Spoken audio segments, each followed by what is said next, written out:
आज मेरा पिज़्ज़ा खाने का मन कर रहा है। मैं सोच रही हूँ ना आज होटल में खाना खा ले जाकर। तो इनसे बोलती हूँ फ़ोन करके क्या शाम को होटल चलते खाना खाने के लिए। हेलो, हाँ राकेश जी, आज ना शाम को आइएगा तो आज चला जाएगा पिज़्ज़ा खाने के लिए। मेरा बहुत मन कर रहा है। तो मैं आपके लिए अपने लिए खाना नहीं बनाऊँगी, बस मम्मी जी के लिए खाना बना दे रही हूँ, ठीक है? ठीक है। बहू, ओ बहू। हाँ माँ जी, बोलिए। अरे बहू, आज के शाम के खाने में ना तुम ना मेथी और आलू का पराठा बना लेना। आज तेरे ससुर जी ना वही खाएंगे, उनका बहुत मन कर रहा है। और मेरा भी। और हाँ, पुदीने की टमाटर की चटनी बना लेना। मम्मी जी, आज हम बाहर खाना खाने जाएंगे, मेरा पिज्जा खाने का मन कर रहा था। तो मैं राकेश जी से बोल दी फोन करके। वाह बहू वाह, तुम तो बहुत चतुर निकली। एक बार तुमने हमसे पूछा भी नहीं और राकेश को फोन करके भी बोल दिया। और ये भी नहीं सोचे कि तुम्हारी दीदी भी है, वो भी खाएगी। आज कोई नया बात नहीं है बहू। तू जब से शादी करके आई है ना, तो अपने ही मन से सब कुछ करती है, मुझसे कुछ भी नहीं पूछती है। तुम राकेश को फोन करके बोल दो, नहीं जाना है पिज्जा खाने, और घर पे ही बनेगा मेथी आलू के पराठे और सभी लोग खाएंगे एक साथ। ठीक है मम्मी जी, जैसी आपकी इच्छा। वैसे भी आप कहाँ मुझे कुछ अपनी मर्जी से खाना खाने देती हैं। सब कुछ तो आपकी ही मर्जी से बनता है। जब से मैं शादी करके आई हूँ, आपकी ही मर्जी से खाना बनता है। मेरी मर्जी से थोड़ा नहीं कुछ बनता है। बहू, मैं इस घर की मालकिन हूँ और अभी मैं जिंदा हूँ, तो ठीक है मेरे ही मर्जी से बनेगा। तुम सास बनने की कोशिश मत करो, ठीक है? मम्मी जी, बहू ना हमेशा बेटी बनने की कोशिश करती है, सोचती है सास ससुर ननद सबका दिल जीत लूं।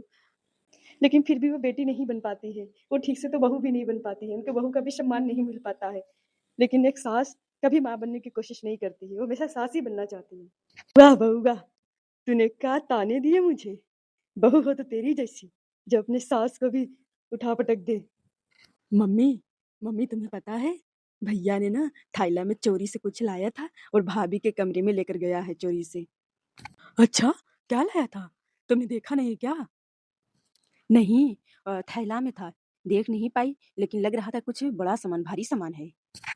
वही कुछ मंगाई होगी जरूर। मेरे बेटे से कह कह के ना कुछ मंगाती रहती है वो, सारा पैसा खत्म करवा देती है। अरे मम्मी, तुम ना बहुत बड़ी पागल हो। तुम्हें नहीं पता क्या? भाभी ना अपने बस में कर चुकी है भैया को। अब भैया वापस नहीं आने वाले।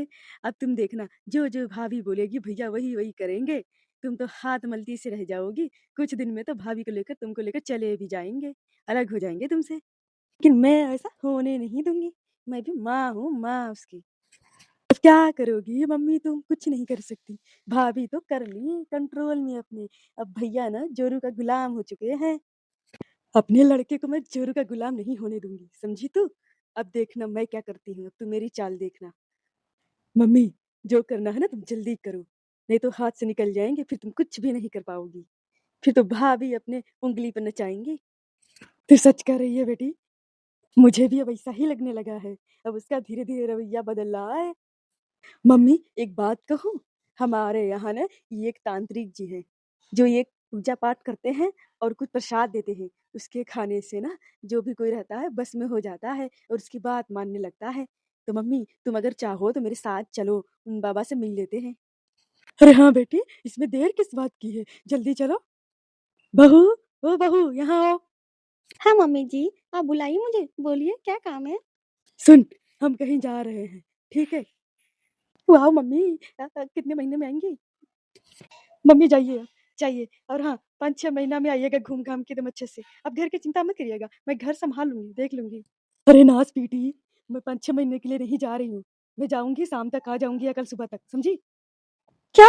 मम्मी जी आपने क्या बोल दी, मैं इतना खुश हो गई थी सुनकर। और आप करेंगे मैं शाम तक आ जाऊंगी।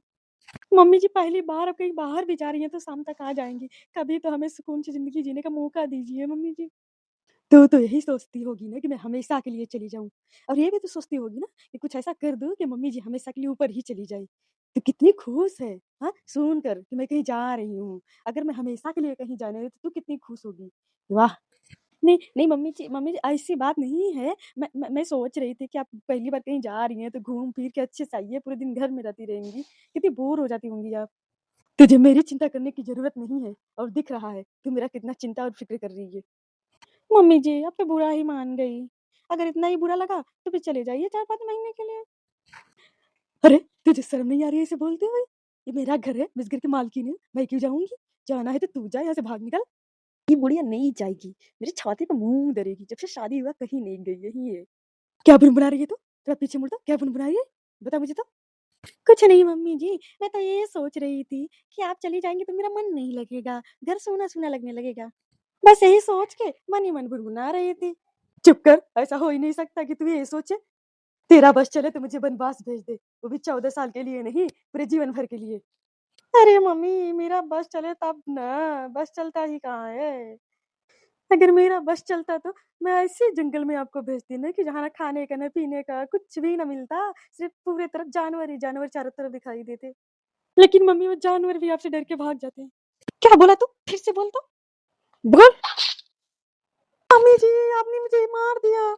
इतने तेज से मेरी गाल लाल हो गई, मैंने क्या ऐसा बोल दिया? आपने अच्छा नहीं किया मुझे मार के। मैं इसका बदला जरूर लूंगी आपसे। अरे, तुम नागिन है कि मुझसे बदला लेगी? अगर तुम नागिन है तो मैं भी सपेरा हूँ, सपेरा, नचा डालूंगी तुझे मैं। हाँ हाँ, तो मैं नागिन हूँ, ठीक है, और मैं डसूंगी ना तो मर जाएंगी सीधे, लहर भी ना आएगी आपको, मार डालूंगी आपको मैं, देखिएगा। हे भगवान, ये क्या बोल रही है? मुझे मारने के लिए बोल रही है। तू मुझे मारेगी? रुक जा, तुझे मैं बताती हूँ कि मैं तेरे साथ क्या करती हूँ। तू नागिन है ना, तो रुक जा, तेरा नागिन वाला भूत उतारती हूँ मैं। तुझे भी ना मैं साफ समझ के कुचल दूंगी अपने पैरों से। न रहेगी बांस, न बजेगी बांसुरी, सब खेल ही खत्म हो जाएगा एक ही बार में। मम्मी जी, मैं नकली सांप नहीं हूँ जिसे आप पैरों तले रौंद देंगी। मैं असली हूँ, असली। डसूंगी ना तो समझ में आ जाएगा आपको, सांसें भी ना ले पाएंगी सही से। अरे जा जा जा, मैं देख लूंगी तुझे, निकल यहाँ से, जा भाग। मैं जा रही हूँ, लेकिन देखिएगा, वापस जरूर आऊंगी बदला लेने। इसका तो भाव बहुत बढ़ गया है। मेरी बेटी सही कह रही थी, बाबा से तो मिलना ही पड़ेगा मुझे। छू आबराकडाबरा, बोली काली कलकत्ते वाली की जय छू। अरे तांत्रिक बाबा जी प्रणाम। खुश रहो बेटा, खुश रहो। क्या काम है, बस बोलो। अरे तांत्रिक बाबा, हमारे एक बहू है जो डायन है, और हमारा एक बेटा है जो हमारी बहू बस में कर ली है मेरे बेटे को, और जो मेरी बहू है ना, मुझे बहुत ही प्रताड़ित करती है और मेरे बेटे को काबू में करके रखी है। तो कोई उपाय या कोई मंत्र ऐसा बताइए जिससे मेरा बेटा मेरा अपना हो जाए और मेरी बहू गाय की तरह सीधी हो जाए, मैं जो जो कहूँ वो माने। जरूर होगा पुत्री, जरूर होगा। बस मैं जैसे जैसे बोलूंगा वैसे वैसे तुम लोग करना। और हाँ, कुछ पैसे भी लगेंगे और कुछ सामान भी, वो भी तुम्हें देना पड़ेगा, तभी होगा सफल। अरे तांत्रिक बाबा, आप उसकी चिंता मत करिए, आप बस उपाय बताइए और पूजा पाठ करवाइए। तो सुनो, 51,000 रुपया, 5 किलो घी, 5 किलो लड्डू, 5 किलो कच्ची बर्फी, और हाँ, एक सोने का लुटिया और एक भैरव बाबा लेकर आओ तुम लोग। तुम्हें पूजा आरंभ करता हूँ, फिर देखो, तुम जो कहोगी वही होगा। तुम्हारा बेटा तुम्हारे काबू में हो जाएगा और तुम्हारी बहू गाय हो जाएगी। तुम जो कहोगी वही बात मानेगी। ठीक है बाबा, मैं लाती हूँ। अरे ये मूर्ख प्राणी है, पता नहीं कहाँ से आ जाते हैं। अरे चलो ठीक है, इन्हीं की वजह से तो तांत्रिक और बाबाओं का घर चल रहा है। इन्हें पता ही नहीं कि हमारी बीवी हमारे ही काबू में नहीं रहती है, मुझे खाना ही बना के नहीं देती है, दूसरे से लेकर खाना पड़ता है पूजा पाठ करके। काबू में नहीं कर पाए अपनी पत्नी को तो किसी और को क्या कराऊंगा। लेकिन ये लोग अंधविश्वासी है, यहाँ नहीं तो कहीं और जब जाएंगे, लेकिन जाएंगे जरूर ये लोग। मूर्ख प्राणी। 6 महीना का हमारा जुगाड़ हो जाएगा, खाने पीने का मजा ही मजा आएगा। अब तो अच्छे से लूट लेंगे इन लोगों को हम। ये तो मोटा माल लग रहा था, एक बार में ही हाँ कर दी। मजा मजा आ जाएगा। बेटी, बाबा ने कुछ ज्यादा ही पैसे नहीं मांग लिए हैं, बहुत ज्यादा है ये रकम तो, कहाँ से हम लाएंगे? हाँ, हमारे पास तो सिर्फ अभी 35,000 रुपये है, और तो लेना पड़ेगा, मुझे कहीं से जुगाड़ बनाना पड़ेगा। मेरे पास है कुछ तो दे दे। अरे मम्मी, मेरे पास कहाँ से होगा? देखो, भाभी के पास होगा तो ले लो। अरे वो नहीं देगी, नाच पीटी। मम्मी, तुम अपने कान का झुमके बेच दो। तू पागल है क्या बेटी? ये मेरी सास की दी हुई है, बहुत पुरानी है, खानदानी, इसे मैं न बेचूंगी। पूजा पाठ हो या ना हो, मुझे न करना किसी को काबू में। जाओ यहाँ से।